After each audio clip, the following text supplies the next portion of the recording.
दौंड नगरपालिकेचा कचरा थेट भीमा नदीत टाकण्यात येतोय। नदीपात्रात रोज 12 ते 18 टन कचरा फेकला जातोय। नदीपात्रात कचरा टाकल्याचा गंभीर प्रकार समोर आलेला आहे। त्यामुळे नदी ही प्रदूषित झालेली आहे, पात्र प्रदूषित झालंय। परिसरातील नागरिकांच्या आरोग्याचा प्रश्न या निमित्तानं उपस्थित केला जातोय। परिसरात दुर्गंधीचं साम्राज्य आहे। अधिक माहिती घेऊया आपले प्रतिनिधी विनोद गायकवाड यांच्याकडून। विनोद, का अधिक माहिती या सगळ्या संदर्भात?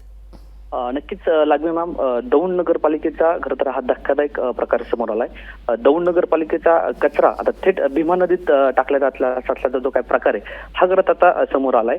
भीमा नदीलगत जे काय कोरुडी गाव आहे या परिसरामध्ये खरं तर हा कचरा टाकण्यात येतोय। जवळपास रोज 12 ते 18 टन हा कचरा या ठिकाणी उघड्यावर खरं तर त्या ठिकाणी टाकून तो जाळण्याचा देखील खरं तर प्रकार उघडकीस आलाय। त्यामुळं हे भीमा नदीचं जे काय पाणी आहे हे आता खरं तर प्रदूषित होण्यात खरं तर त्या ठिकाणी वाढ झाली आहे। त्याच्यामुळे येथील जे काही नगरपालिका आहे हे नगरपालिका मात्र याच्यावरती आता बोलण्यास काही तयार नाहीये। खरं तर एकूण ही जे काही कचऱ्याची रोज विल्हेवाट लावण्याचा प्रकार समोर आल्याने एकूणच भीमा नदीच्या प्रदूषणामध्ये वाढ झाली। निश्चित विनोद, धन्यवाद तुम्ही दिलेल्या माहिती करता। लोकशाही मराठी ऐका, पहा, जागरूक रहा।